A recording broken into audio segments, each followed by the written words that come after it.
मेरे पढ़ाने का तरीका भी बेस्ट ऐसा नहीं। Your teaching style is the best style for your class. आपके पढ़ाने का तरीका आपकी क्लास के लिए बेस्ट है। Only you have to do is the bad planning of the class.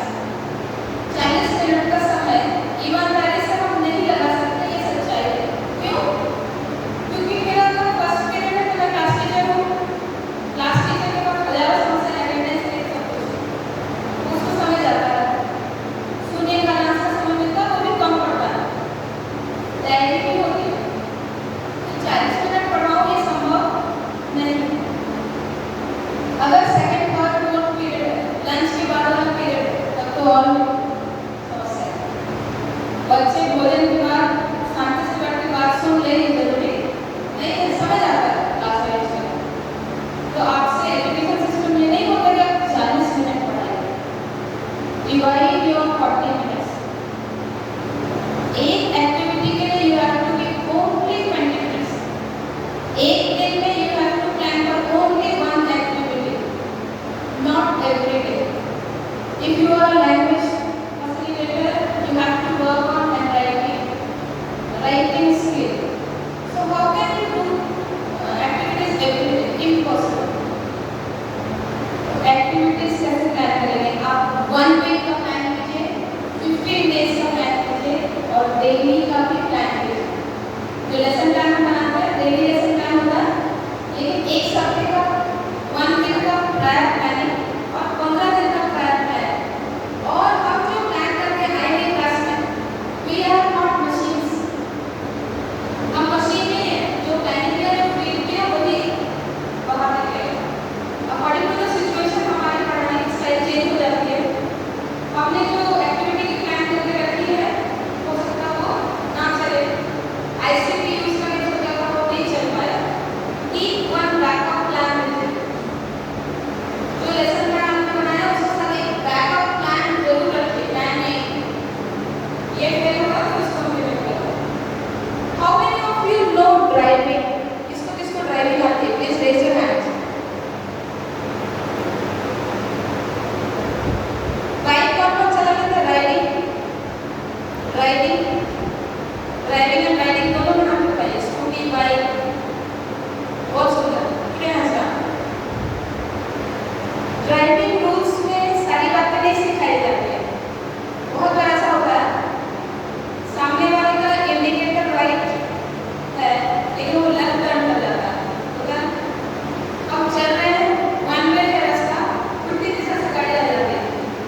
इस किताब में लिखा है कि उस सिचुएशन को कैसे हैंडल करें, लेकिन हम कर रहे हैं, नहीं कर रहे। कहाँ से युक्ति आती है कि कब ब्रेक लगाना है, कैसे अपनी गाड़ी को टर्न करके सेव करना है, जीवन ऊपर आ जाती है।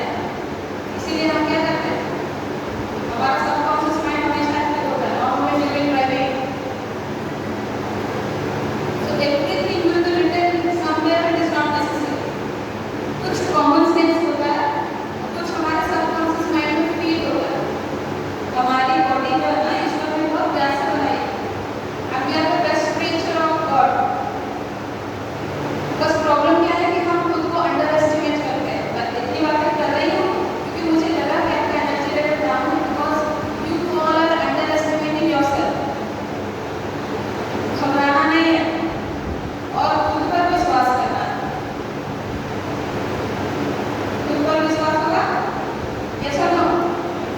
आप कर सकते हैं, सब कुछ कर सकते हैं। Everything is possible for you. Your yes is not reaching to my yes. Everything is possible for you. Wonderful. मैंने कल एक वीडियो दिखाया था, याद है? अब उस वीडियो में क्या देखा ये आप मुझे बताइए। आपने जो समझा वो बताइए प्लीज। खड़े होकर बताइए। बोलिए। ये क्या समझ में इसका? जो स्टोरी चला था उससे मैंने ये सीखा कि आप जो भी विषय पढ़ें या जो भी सब्जेक्ट आप किताब का अध्ययन करें, उसका पूरा करें। ठीक है, सिलेबस के तरह नहीं कि आप कोई टॉपिक जो है वो सिलेक्टेड टॉपिक को पढ़ें। जब भी पढ़े तो पूरी किताब को पढ़ें, पूरी नॉलेज रखें, जिससे कि आपको फ्यूचर में कोई भी परेशानी ना हो, कहीं से भी क्वेश्चन आए तो उसका आसानी से आप जवाब दे सकें। इन्होंने कहीं से भी जवाब दे सकते हैं, इसको छोड़कर और कुछ जो हमने समझा। एक word deep learning. Deep learning, very good. Everyone has their own way for learning. Everyone has their own way for learning. Very good. Equally. नहीं, जो बातें आती हैं उसको छोड़कर देखा, कंसेप्ट क्लियर होना चाहिए, डीप लर्निंग होनी चाहिए, हर किसी का लर्निंग का अपना स्टाइल होता है, अपना तरीका होता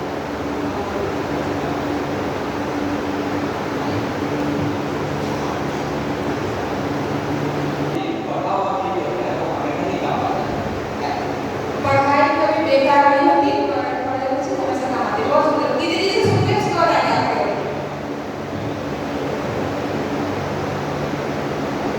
Didi ji, education should be application oriented, not on stress based. Correct, wonderful. Application oriented, not on stress based. यहाँ से हमारा मतलब अध्ययन तो जरूरी है, लेकिन गहन अध्ययन के साथ साथ हमें उसके उपादेयता यानी यूटिलिटी पे ध्यान देना जरूरी है कि कौन सी चीजें अपने सही समय पे कहाँ पे यूज कर सकते हैं। कॉमन सेंस, कौन सी चीज सही समय पे कहाँ यूज सकते हो। पढ़ाई को इससे केवल परीक्षा पास करना है, उसे अपने जीवन में उतारना और आगे लेकर चलना है।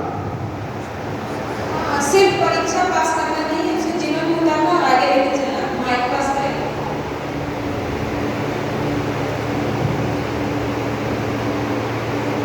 Hariom, we should use concept of learning and avoid exam-based learning. Hello. According to me, what I had learned from the post, honesty is the best policy. This is the moral of the video what we have watched yesterday. Because whatever work we do, we should show honesty in that, and from our real heart, bottom of the heart, if we are doing our work, doesn't matter which work we are doing, we should do with our heart and honesty, and always we will be successful into that. Thank you. Started video clip shows that knowledge is important. Marks doesn't matter, or exam doesn't qualify you students anyway. Self-study is very necessary for all students. Self study is must. ये बातें जो आप मुझे बता रहे हैं, आपने note down की थी?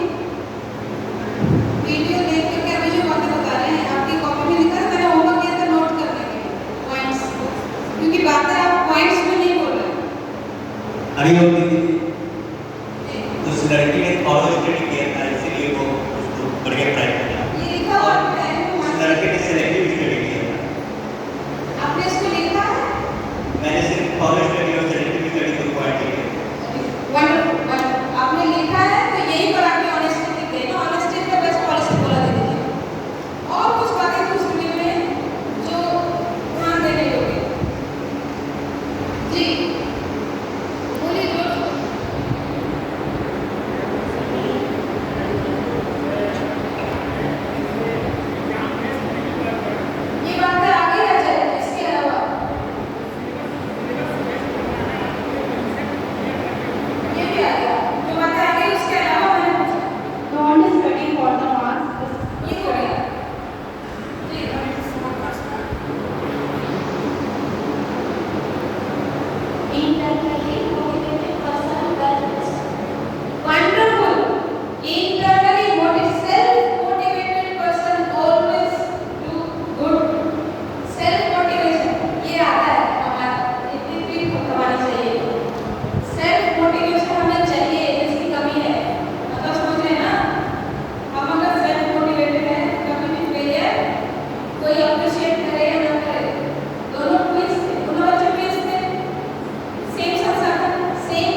और उस बच्ची का लक्ष्य सही था कि मम्मी पापा के साथ पार्टी में गए और बाहर निकले और वो साइकिल का क्यों जाया और उसकी प्रतिभा निखरी दिखाई दी।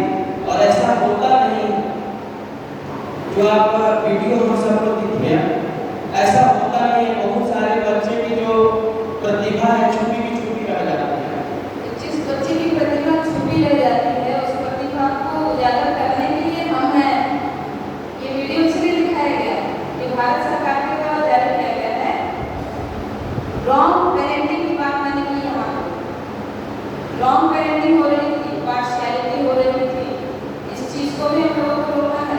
एक बच्चे का घर पे क्या वातावरण है और उसके लिए अभिभावक संपर्क करके उसको क्लियर करना है। ये तो अच्छी बात, बहुत धन्यवाद आचार्य। ये तो अच्छी बात है कि वो बच्चे मोटिवेटेड थी, सेल्फ मोटिवेटेड थी, वो हार ही नहीं और इसलिए ईश्वर ने उसका साथ दिया, ऐसा उसको दिखाया गया। और मैं बता दूं आपको, मन से जब काम करते हैं और सही होते हैं, ईश्वरीय मदद मिलती है आचार्य। उसका लाइव एग्जाम्पल मैं हूँ, बहुत से मामले में ईश्वरीय मदद मिलती है। बिहार की बेटी हूँ, जो सबके साथ होता है वो मेरे साथ भी हुआ। पार्शियलिटी मेरे घर में भी हुई। 3 बहन 1 भाई, भाई को ज़्यादा प्रेफरेंस मिलना, हम लोगों को कम मिलना, फिर भी पूरे खानदान में सबसे ज़्यादा एजुकेशन मैंने प्राप्त किया। मतलब I became the model for all the girls. और अभी भी निरंतर पढ़ रही हूँ और उस बेटी के साथ में खड़ी रहती हूँ। मेरे साथ जो हुआ अनजाने में हुआ, कोई भी अभिभावक बच्चे का बुरा नहीं चाहता है, लेकिन समाज का प्रेशर, रिश्तेदारों का प्रेशर, लड़की बड़ी हो गई, ब्याह कर दो, उसे भेज दो, बाद में जॉब में देखा जाएगा, उसका नतीजा हर वो औरत भुगतती है। मैंने भुगता, वो ना हो इसके लिए आज मैं यहाँ खड़ी हूँ। ये नहीं होता, ये मैं नहीं मानती। और